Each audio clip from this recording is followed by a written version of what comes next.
আচ্ছা, আজকে আমরা নবম শ্রেণীর কার্য ক্ষমতা শক্তি দ্বিতীয় ইউনিটে যেটা রয়েছে সেইটা একটু আলোচনা করব। ইতিমধ্যেই আমরা ক্লাস 10-এর ক্লাস নিচ্ছি। নবম শ্রেণীর প্রথম আমার পিরিয়ড, এটা পিরিয়ড 1। পরপর আমি ক্লাস নেব তোমাদের 9-এর ছেলেদের বলছি, প্রথম থেকে একটু ফলো করার চেষ্টা করবে। এখন প্রথমে আমরা কার্য সম্বন্ধে একটু আলোচনা করি, যাকে আমরা ইংরেজিতে ওয়ার্ক বলি। এখন এমনিতে আমরা অনেক কাজ করলাম, প্রচুর কাজ হলো, বিভিন্ন সময় আমরা এরকম মন্তব্য করে থাকি, কিন্তু বিজ্ঞানের ভাষায় কাজের কিন্তু একটা নির্দিষ্ট সংজ্ঞা আছে। মানে তুমি একটা দেয়াল বা একটা বড় ভারী বস্তু সারাদিন ধরে টানাটানি করলে কিন্তু অত্যন্ত ভারী হওয়ার জন্য তুমি তাকে সরাতে পারলে না, তাহলে সেক্ষেত্রে তুমি যতই তোমার পরিশ্রম হোক না কেন, সেক্ষেত্রে কার্য হয়েছে বলা যাবে না, সেক্ষেত্রে কার্যের পরিমাণটা শূন্য হবে। এখন এই যে সরাতে পারলে না একটা বস্তুকে, এর ভেতরে একটা সংজ্ঞার বীজ লুকিয়ে আছে। তাহলে কার্য কখন কার্য হয়েছে আমরা বলবো, বা কার্যটা আসলে কে করে, এই বিষয়গুলো আমাদের একটু বুঝে নিতে হবে। ধরো এখানে একটা বস্তু আছে, এই বস্তুতে আমরা একটা এফ বল প্রয়োগ করলাম। একটা বস্তুকে তুমি সরাতে চাইছো, ধরো এ পজিশন থেকে এখানে বি পজিশনে তুমি সরাতে চাইছো, একটা বস্তুকে সরাতে চাইছো। এখন তার জন্য বস্তুর উপরে বল প্রয়োগ করতে হবে, তবে বস্তুর সরলরৈখিক গতি উৎপন্ন হবে। ধরে নিচ্ছি আমরা এখানে সরলরৈখিক গতির কথাই বিবেচনা করছি। এখন এই বল যে প্রয়োগ করা হলো এবং এর ফলে বস্তুর এ থেকে বি বিন্দুতে যে গেল তার একটা সরণ হলো। কোনো বস্তুর উপরে বল প্রয়োগ করলে যদি বস্তুর সরণ হয়, তখন আমরা বলবো যে প্রযুক্ত বল কার্য করেছে। এটাকে আরেকটু ভালো করে যদি বলি, যে কোনো বস্তুর উপরে বল প্রয়োগ করলে যদি বলের প্রয়োগ বিন্দুর সরণ হয়, প্রয়োগ বিন্দু মানে হচ্ছে যে বিন্দুতে বলটা প্রযুক্ত হচ্ছে। এখন সেই প্রয়োগ বিন্দুর সরণ আর আমরা একটা সুষম বস্তু নিয়ে তার কেন্দ্রের সরণ, বিষয়টা তো একই চলন গতির ক্ষেত্রে। আরো নিখুঁত বলতে গেলে এখানে একটা ভর কেন্দ্র বলে একটা বিষয় আছে, তার চলন, তার পরিমাপের জায়গা রয়েছে। এখানে আমার এত আলোচনা আমরা করব না, পরবর্তীকালে জানবে। তাহলে বস্তুর সরণকে আমরা ডি অক্ষর দিয়ে লিখছি, বলকে লিখছি এফ দিয়ে। তাহলে কৃত কার্যের পরিমাণটা হয়, আসলে কৃত কার্য মানে হচ্ছে বল গণিত সরণ। একদম সিম্পল, কৃতকার্য মানে বল গণিত সরণ। একটা বস্তুর উপরে যখন বল প্রযুক্ত হয় এবং তার ফলে যদি বলের যে প্রয়োগ বিন্দু সরণ হয়, তখন আমরা বলি প্রযুক্ত বল কার্য করেছে। এই হচ্ছে কার্যের সংজ্ঞা। এখন এখানে তাহলে কৃতকার্যকে যদি আমরা ডব্লিউ অক্ষর দিয়ে লিখি, তাহলে বল হচ্ছে এফ গণিত ডি। এই হচ্ছে বলের সরল সংজ্ঞা। ঘটনা হচ্ছে, দেখো এখানে দুটোই ভেক্টর রাশি, বল এবং সরণ। বল এইদিকে প্রযুক্ত হয়েছে, সরণটাকেও আমরা এই পথেই ধরে নিয়েছি। অর্থাৎ বল এবং সরণের যে অভিমুখ বা দিক, সেটাকে আমরা একই দিক বলে মনে করছি। এখন এমনটা নাও হতে পারে যে বল আর সরণের দিক সবসময় একই রকম হবে, এমনটা কিন্তু নাও হতে পারে। ধরো এই বস্তুর উপরে বল প্রয়োগ করা হলো, বলটা ক্রিয়াশীল হলো মনে করো এই দিকে, ফলে বস্তুর সরণ কিন্তু হলো এই বরাবর। তাহলে বল আর সরণ তো একই দিকে হচ্ছে না, কিন্তু কৃতকার্যের পরিমাণ বার করতে গেলে এই বলটাকে কিন্তু সরণের দিকে হিসেব করতে হবে। তাহলে এই সরণের দিকে তো বল তো নেই, বলটা তো ধরো আমরা ধরছি যে সরণের সঙ্গে বলের একটা কোণ রয়েছে, সেটা হচ্ছে থিটা। তাহলে এই এফটা তো একটা ভেক্টর রাশি বল, তাহলে বলের এই বরাবর একটা প্রভাব আছে, যাকে ভেক্টরের উপাংশ বলা হয়। তো সেই ভেক্টরের থিটা কোণ তফাতে, অর্থাৎ এস বরাবর উপাংশ তাহলে কত হবে? নিয়ম হচ্ছে এফ কস থিটা, এইটা হচ্ছে উপাংশ। তাহলে সেক্ষেত্রে তখন কার্যের যে পরিমাণ, সেটা হবে বল গণিত সরণ করলে হবে F cos theta into S. আসলে এইটাই হচ্ছে কার্যের জেনারেলাইজড ইকুয়েশন, মানে সাধারণ সমীকরণ। কিন্তু আমরা ক্লাস 9-এ যেহেতু কার্য পড়ছি, আমাদের এখনো ট্রিগনোমেট্রি সম্বন্ধে হয়তো সেরকম ধারণা তৈরি হয়নি। কস, সাইন, এই সমস্ত যে কোণানুপাতগুলো আছে সেগুলো আমরা এখনো হয়তো পড়িনি অনেকে। সেই কারণে এই কস থিটা তার বিভিন্ন যে মান ও নিতে পারে সেই বিষয়গুলো নিয়ে আমরা বিস্তারিত আলোচনা এখানে করব না। নর্মালি আমরা ধরে নেব যে বল এবং সরণ একই দিকে ক্রিয়াশীল এবং সেক্ষেত্রে কার্য হচ্ছে এফ ইন্টু এস। যদি একই দিকে ক্রিয়াশীল না হয় সেক্ষেত্রে এফ সমান ডব্লিউ সমান F cos theta into S, এইভাবে আমরা লিখব। বেশ, তাহলে এই হচ্ছে কার্যের সংজ্ঞা। তাহলে কার্যের সংজ্ঞাটা পরীক্ষার জন্য ভীষণ ইম্পর্টেন্ট। আরেকবার বলে দিই, সেটা হচ্ছে কোনো বস্তুর উপরে যখন বল প্রযুক্ত হয় এবং বলের যে প্রয়োগ বিন্দু তার যদি সরণ হয়, তাহলে ওই প্রযুক্ত বল কার্য করেছে বলে বলা হয়।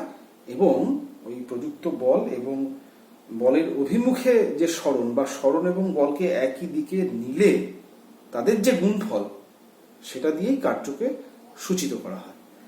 আচ্ছা, এক্ষেত্রে বলে রাখি, কার্য কিন্তু স্কেলার রাশি। যদিও কার্য যে দুটো রাশির গুণফল অর্থাৎ বল এবং সরণ, সে দুটোই কিন্তু ভেক্টর রাশি। বলও ভেক্টর রাশি, সরণও ভেক্টর রাশি। এখন তোমরা 11-এ পড়বে যে দুটো ভেক্টর রাশি গুণ করলে সবসময় যে ভেক্টর রাশি হবে এমন কোনো মানে নেই। তার গুণের প্রকারভেদ আছে, কখনো স্কেলারও হতে পারে, কখনো ভেক্টরও হতে পারে। তো যাই হোক, এখানে কিন্তু আমরা এইটুকু জানি যে বল এবং সরণ দুটোই ভেক্টর রাশি, কিন্তু তাদের যে গুণফল করে যে কার্য আমরা পাচ্ছি সেটা কিন্তু আসলে স্কেলার রাশি। কার্য স্কেলার রাশি, এটা মনে রাখতে হবে। এটা কিন্তু প্রশ্নে দেয় যে কার্য কোন ধরনের রাশি, ভেক্টর না স্কেলার।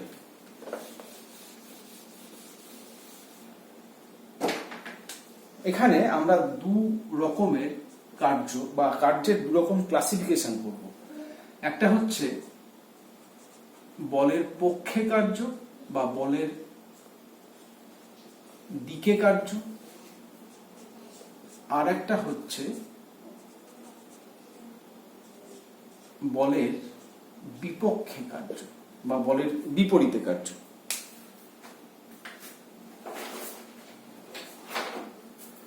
এখন বলের দিকে পক্ষে আর একটা হচ্ছে বলের বিপক্ষে। ধরো একটা বস্তু আছে এখানে, আমি এইখানে বল প্রয়োগ করলাম, ফলে বলের তো ক্রিয়ারেখা বা যে রেখা বরাবর বলটা কাজ করছে সেটা তো এই বরাবর, বস্তুর সরণ এই রেখা বরাবর এই দিকে, এখান থেকে এখানে হলো। তাহলে এটা বোঝা যাচ্ছে যে বল যেদিকে প্রযুক্ত হচ্ছে সরণও সেদিকে হচ্ছে। তাহলে এটা কিন্তু বলের পক্ষে কার্য।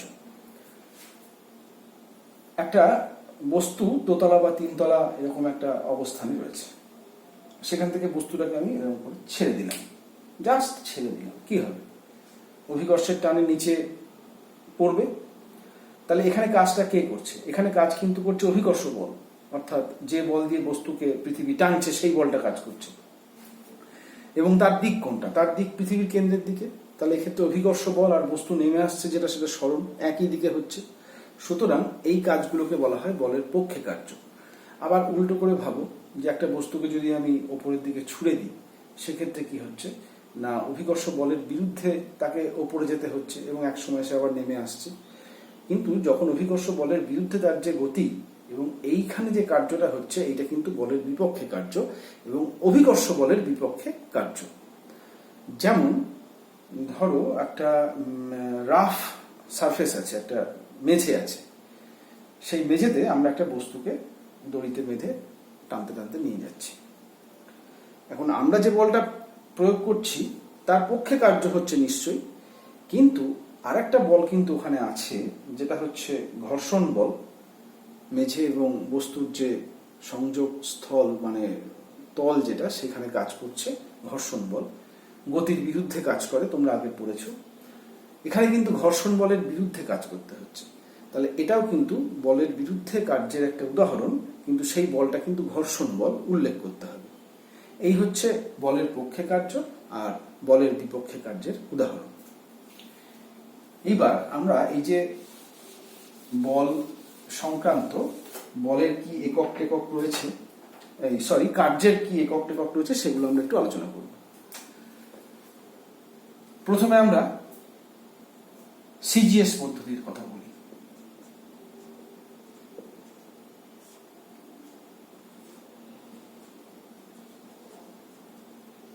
বুঝতেই পারছো আমরা আর্গ লিখেছি, এই কথাটা আমরা আগেও শুনেছি। আর্গ কাকে বলে? ধরো একটা বস্তু আছে, খুব সোজা মনে রাখবে, একটা বস্তু আছে, তার উপরে এক ডাইন বল প্রয়োগ করা হলো এবং তার ফলে বস্তুর সরণ হলো 1 সেন্টিমিটার। তাহলে যে কাজ করা হচ্ছে বা তাহলে যে কৃতকার্য সেটাই হচ্ছে আসলে এক আর্গ। যদি এখান থেকে দেখো, সমীকরণ থেকে দেখো, ডব্লিউ সমান এফ গুণিত এস, এটাকে এক ডাইন লেখো, এস সিজিএস 1 সেন্টিমিটার লেখো। দেখো এক ডাইন গুণিত 1 সেন্টিমিটার মানে হচ্ছে ডব্লিউ যেটা পাবো সেটাই হচ্ছে এক আর্গ। সিমিলারলি যদি আমরা এসআই পদ্ধতির কথা ভাবি, তাহলে আমরা কি লিখব? খুব সিম্পল, এটা হবে 1 নিউটন আর এটা হবে 1 মিটার। অর্থাৎ 1 নিউটন বল প্রয়োগ করে যদি কোনো বস্তুর সরণ বলের অভিমুখে 1 মিটার হয়, তাহলে যে কাজ করা হয় তাকে বলা হয় 1 জুল। জে অক্ষর দিয়ে লেখা হয়, JOULE, সিম্পল বড় হাতের জে দিয়ে লেখা হয়, এটা হচ্ছে 1 জুল। তাহলে সিজিএস পদ্ধতিতে হলো আর্গ আর এসআই পদ্ধতিতে হলো জুল। আচ্ছা, এগুলো কিন্তু পরম একক। আর একটা একক আছে, সব বইতে নেই, উল্লেখ নেই, দরকারও নেই হয়তো, সেটা হচ্ছে অভিকর্ষীয় একক। আসলে অভিকর্ষাধীন গতির ক্ষেত্রেও তো কাজের একটা পরিমাপ রয়েছে, সেটা হচ্ছে একটা সিজিএস এ হচ্ছে গ্রাম সেন্টিমিটার আর এসআইতে হচ্ছে কিলোগ্রাম মিটার। গ্রাম সেন্টিমিটার বললেই তোমরা বুঝতে পারবে। ধরো 1 গ্রাম সেন্টিমিটার, গ্রাম সেমি, এর মানে হচ্ছে অভিকর্ষ বলের বিরুদ্ধে 1 গ্রাম ভরের কোনো বস্তুকে যদি আমি 1 সেন্টিমিটার তুলতে চাই ওপরে, তাহলে ওর ওপরে যে কাজ করতে হয় সেটাই হচ্ছে 1 গ্রাম সেন্টিমিটার। আর কিলোগ্রাম মিটার বলে একটা একক আছে অভিকর্ষীয় একক এসআই পদ্ধতিতে, সেটা হচ্ছে 1 কিলোগ্রাম ভরের বস্তুকে ঠিক সিমিলারলি 1 মিটার সেন্টিমিটারের জায়গায় হবে 1 মিটার ওপরে তুলতে যে কাজ করতে হয় তাকে বলা হয় 1 কিলোগ্রাম মিটার। বেশ, পরীক্ষায় যেটা দেয় সেটা হচ্ছে জুল এবং আর্গের মধ্যে একটা সম্পর্ক আছে, সেটা লিখতে দেয়। খুব সোজা, দেখো যে 1 জুল মানে কি? 1 জুল মানে হচ্ছে 1 নিউটন গণিত 1 মিটার। ওই ডব্লিউ সমান এফএস, এই দেখো ডব্লিউ সমান এফএস থেকেই বসাও, ডব্লিউর জায়গায় 1 জুল, এফ এর জায়গায় 1 নিউটন, এস এর জায়গায় 1 মিটার। এখন 1 নিউটন মানে কত? 1 নিউটন মানে হচ্ছে 10⁵ ডাইন, আমরা শিখেছি। আর 1 মিটার মানে কত? আমি সিজিএস এ নিয়ে যাচ্ছি, মানে আর্গে নিয়ে যাচ্ছি, মানে সিজিএস এ নিয়ে যাচ্ছি। 1 মিটার মানে হচ্ছে 100 সেন্টিমিটার, মানে 100 সেন্টিমিটার। তাহলে এখানে কি আসছে? এখানে ডাইন আসছে, এখানে সেন্টিমিটার আসছে। তাহলে ডাইন ইন্টু সেন্টিমিটার মানেই হচ্ছে আর্গ। আর 10⁵, 10⁵, তার মানে সূচকের যোগ করতে হয়, 5 আর 2 7, এত ই আর জি বা আ গয়রে যা লিখবে অসুবিধা নেই। তাহলে 1 জুল মানে হচ্ছে 10⁷ আর্গ, এটা কিন্তু মনে রাখতে হবে। ঠিক আছে?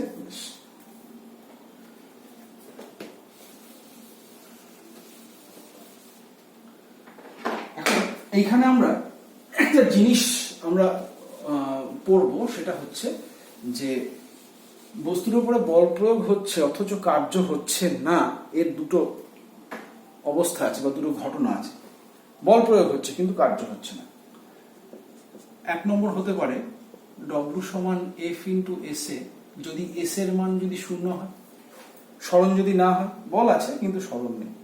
একটা ভারী বস্তু, যেটা বলেছিলাম প্রথমে, ঠেলছো অনেকক্ষণ ধরে, 2-3 মিলে, প্রচুর বল প্রযুক্ত হচ্ছে, 1 ফোঁটাও নড়লো না, তাহলে কি হবে? তার সরণ নেই, সরণ 0, প্রয়োগ বিন্দু সরণ হয়নি। সেক্ষেত্রে সরণ হচ্ছে 0 হলে ডব্লিউর মান 0 হবে। তাহলে এক্ষেত্রে কিন্তু বল প্রযুক্ত হলেও কার্যের পরিমাণ কিন্তু বিজ্ঞানের ভাষায় 0। আর একটা ঘটনা আছে, সেটা আমরা একটু বলি। তার জন্য আমাদের ওই F cos theta into S যেটা বলেছিলাম, সেইখান থেকে একটু বিবেচনা করার দরকার আছে। যারা ট্রিগনোমেট্রি এখনো ব্যাপারটা আয়ত্ত হয়নি তারা অন্যভাবে বিষয়টাকে মাথায় রাখবে, আর যারা জানো তারা এইভাবে দেখো যে যদি এরকম হয় যে বল আর সরণ যদি পরস্পরের লম্ব হয়, অর্থাৎ এফ আর এস এর মধ্যে কোণ যদি 90 ডিগ্রি হয়, এই থিটাটা হচ্ছে ওই বল আর সরণের মধ্যে কোণ, তখন আমরা কি করব? তখন এই থিটার জায়গায় আমরা 90 বসাবো, তার মানে cos 90। যারা জানো তারা নিশ্চয়ই জানো ব্যাপারটা যে cos 90 মান হচ্ছে 0। তাহলে এই cos 90 মান 0 হলে এখানে বসালে কি হচ্ছে? w সমান 0 হয়ে যাচ্ছে। আর তাহলে এই সময় কি হচ্ছে না, বল থাকছে কিন্তু সরণটা যেহেতু বলের সঙ্গে লম্ব দিকে হচ্ছে সেই জন্য কিন্তু কৃতকার্যের পরিমাণ 0 হচ্ছে। এইরকম বলকে বলা হয় কার্যহীন বল, নো ওয়ার্ক ফোর্স। কার্যহীন বলের সংজ্ঞাই হচ্ছে এটা, যে যদি বল প্রযুক্ত হয়, সরণও হয়, কিন্তু সেই সরণটা যদি প্রযুক্ত বলের সঙ্গে লম্ব দিকে হয় তাহলে কিন্তু তখন কোনো কাজ হয় না।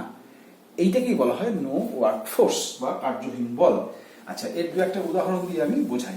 আচ্ছা, যারা ট্রিগনোমেট্রি এখনো হয়তো শেখনি, যদি এরকম থাকো তাহলে তারা একটু মনে রাখবে যে বিষয়টা একটা একদম মুখস্থ রাখবে এইভাবে, যে পরে জেনে যাবে অবশ্যই যখন cos থিটার মান শিখবে, যে যদি বল এবং সরণ পরস্পর লম্ব হয় বা বল এবং সরণের মধ্যে কোণ যদি 90 ডিগ্রি হয় তখন কিন্তু w সমান 0 হয়, মানে কাজ হয় না যতই বল প্রযুক্ত হোক। এই অবস্থায় এই বলটাকে বলা হয় কার্যহীন বল। বেশ, একটা উদাহরণ দিই। যেমন ধরো একটা লোক একটা সুটকেস, এটা ধরো একটা সুটকেস আছে, একটা সুটকেস নিয়ে হাতে করে এরকম অনুভূমিক তলে হেঁটে যাচ্ছে। তাহলে সুটকেসটার গতি হচ্ছে এরকম অনুভূমিক গতি। এখন সুটকেসটার উপরে একটা বল প্রযুক্ত হচ্ছে তার লম্ব দিকে প্রতি মুহূর্তে, সেটা কি না তার ওজনজনিত বল বা অভিকর্ষ বল। প্রতি যেখানেই যাচ্ছে এইভাবে নিচের দিকে কাজ করছে। তাহলে এই অভিকর্ষ বলের সঙ্গে তার যে সরণের দিক সেটা দেখো প্রত্যেকটা জায়গায় কিন্তু লম্ব হচ্ছে বা 90 ডিগ্রি হচ্ছে। তাহলে এক্ষেত্রে খুব স্পষ্ট করে বলবে এক্ষেত্রে অভিকর্ষ বল কোনো কাজ করছে না, অর্থাৎ অভিকর্ষ বল হচ্ছে এখানে কার্যহীন বল। আরেকটা উদাহরণ দিই।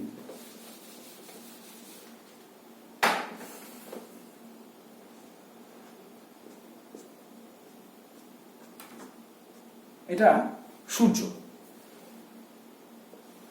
পৃথিবী তার কক্ষপথে ঘুরছে।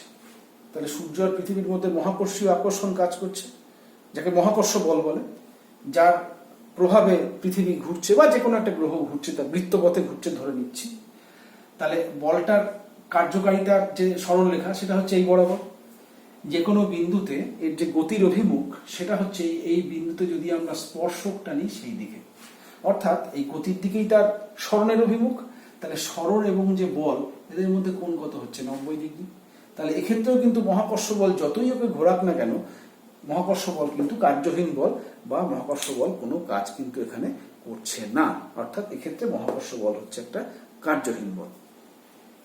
কার্যের, আচ্ছা তোমরা মাত্রা সম্বন্ধে যেহেতু জেনেছো সেই কারণে আমি একটু এখানে মাত্রার উল্লেখ করি, সেটা হচ্ছে কার্যের মাত্রা।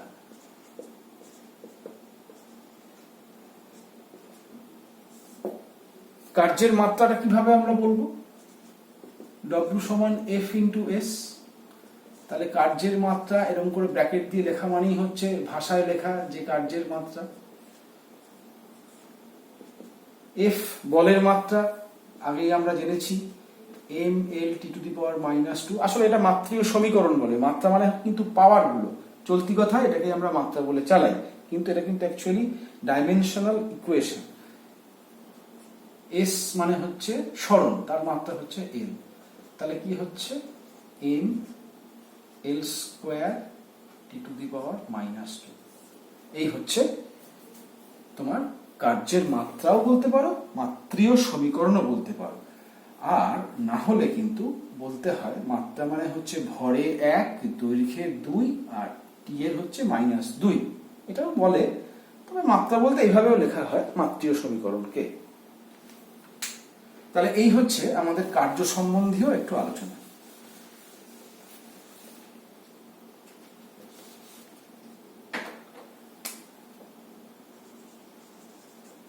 এবার আমরা ক্ষমতা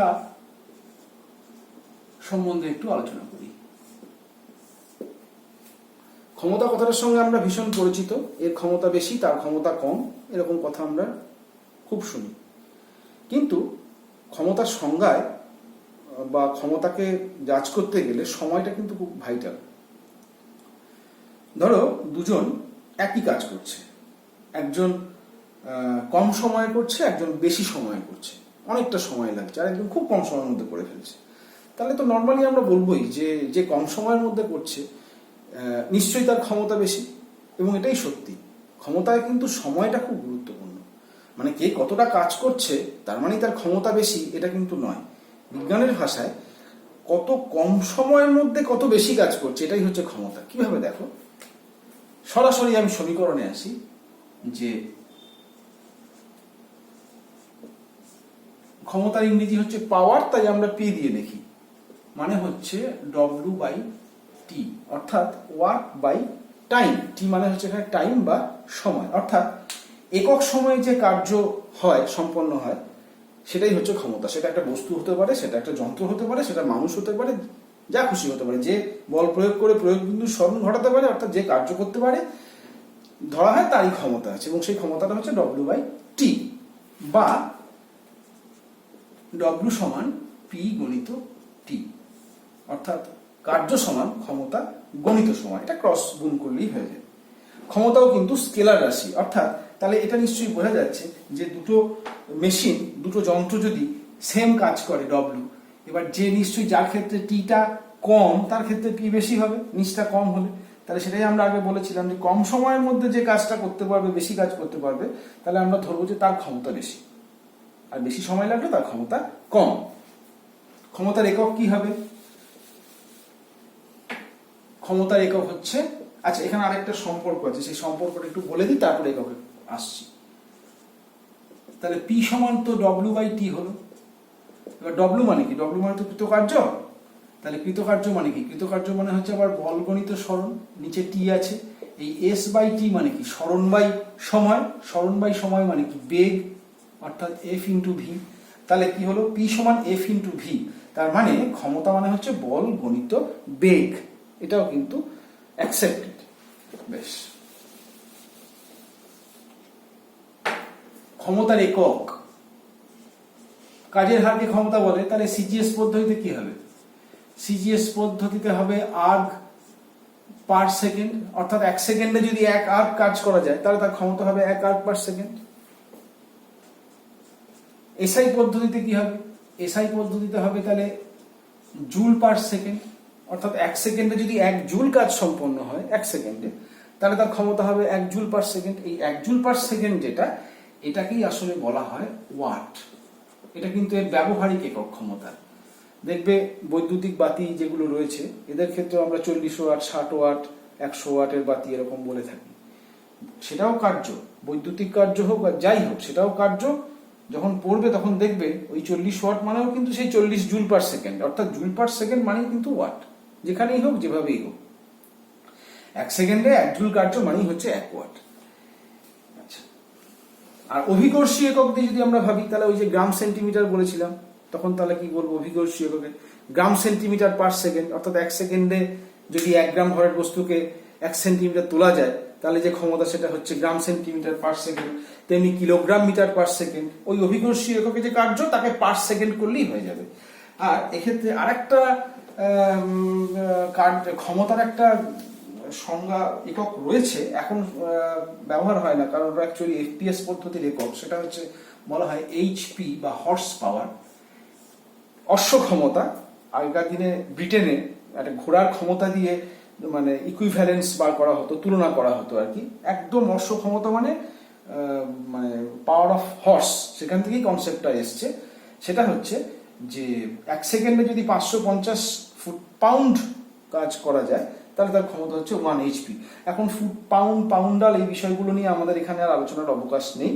একটা কথা শুধু মনে রাখবো যে 1 এইচপি মানে হচ্ছে প্রায় 746 ওয়াট। এটা কাজে লাগবে, কারণ এখনো অনেক মেশিন টেশিন রয়েছে যেখানে ক্ষমতাটা কিন্তু এইচপি মানে হর্স পাওয়ারে উল্লেখ থাকে। যখনই দেখবে যে বলছে কোনো একটা মেশিন বা মোটরের ক্ষমতা দেখাচ্ছে হয়তো 1 HP, ক্যালকুলেট করে নেবে যে মোটামুটি 750 ওয়াট তার ক্ষমতা আর কি, আমাদের যে প্রচলিত পদ্ধতিতে বা এসআই পদ্ধতিতে 746 ওয়াট। আচ্ছা, এই হচ্ছে ক্ষমতা। ক্ষমতা সম্পর্কিত আর বিশেষ কোনো আলোচনা আমাদের এখানে নেই। এর পরের যে অংশটা আছে সেটা হচ্ছে শক্তি। কার্য, ক্ষমতা, তারপরের অংশটা হচ্ছে শক্তি। আচ্ছা, এখানে আমি শক্তির আরেকটা দিন আমরা নেব এই চ্যাপ্টারটা শেষ করতে, কারণ একটু ক্যালকুলেশন রয়েছে। জাস্ট একটু ইন্ট্রোডাকশন দিই শক্তির, তারপরের দিন আমরা এটা পড়বো। কাজ করবার সামর্থ্যকে শক্তি বলে। অর্থাৎ যদি কাজ বল প্রয়োগ করে যদি একটা বস্তুর উপরে একটা সিস্টেমের যদি কাজ সম্পন্ন হয়, তাহলে বলা হয় যে সেই ব্যবস্থাটার শক্তি আছে। আসলে ডাইমেনশনালি কাজ এবং শক্তির মধ্যে কোনো তফাৎ নেই। কাজের যা মাত্রা, শক্তিরও তাই মাত্রা। সংজ্ঞাটা মুখস্থ রাখবে। কোনো বস্তুর বা কোনো সংস্থার কাজ করবার যে সামর্থ্য, তাকেই বলা হয় তার শক্তি। অর্থাৎ সে যদি কিছু কাজ করতে পারে তাহলে বলা হয় যে তার শক্তি আছে। এই হচ্ছে শক্তির সংজ্ঞা। শক্তির একক আর কাজের একক সেম। শক্তির ডাইমেনশন বা মাত্রা এবং কার্যের ডাইমেনশন সেম। আমরা কোনো বস্তুর মধ্যে কি পরিমাণ শক্তি আছে সেটা মেজার করার জন্য আমরা আসলে কাজেরই সাহায্য নিই। শক্তিকে পরিমাপ করতে গেলে কাজকে পরিমাপ করেই শক্তি পরিমাপ করা হয়। আচ্ছা, এর পরের দিন, মানে আজকে তো শক্তি সম্বন্ধে জাস্ট সূচনা করলাম, এর পরের দিন আমরা শক্তির যে প্রকারভেদ, অর্থাৎ শক্তির প্রকারভেদ বলতে প্রচুর শক্তি আছে। আলোক শক্তি, চৌম্বক শক্তি, রাসায়নিক শক্তি, পারমাণবিক শক্তি, শব্দ শক্তি, তড়িৎ শক্তি, সেসব দিকে আমরা যাচ্ছি না। মূলত এখানে আমরা যান্ত্রিক শক্তির কথা আমরা আলোচনা করব। যান্ত্রিক শক্তি বলতে স্থিতিশক্তি এবং গতিশক্তি। স্থিতিশক্তি এবং গতিশক্তিকে আমরা দেখব যে একটা পতনশীল বস্তুর ক্ষেত্রে কিভাবে তার শক্তি সংরক্ষিত হয়, বা একটা বস্তুর গতিশক্তির পরিমাপ কত, তার স্থিতিশক্তির পরিমাপ কত, এইসব বিষয় নিয়ে আমরা আলোচনা করব আজকে। তাহলে পিরিয়ড 1-এ শক্তির সংজ্ঞা, শক্তির মাত্রা এবং একক পর্যন্ত আলোচনা করলাম। পিরিয়ড 2 খেয়াল রাখবে, অত্যন্ত গুরুত্বপূর্ণ বিষয় পড়াবো, সেটা হচ্ছে স্থিতিশক্তি কাকে বলে, স্থিতিশক্তির বিভিন্ন প্রকারভেদ, গতিশক্তির সংজ্ঞা, তার পরিমাপ এবং শক্তির যে নিত্যতা সূত্র তার প্রমাণ সম্পর্কিত বিষয়। তাহলে আজকে আমরা এই পর্যন্ত শেষ করলাম।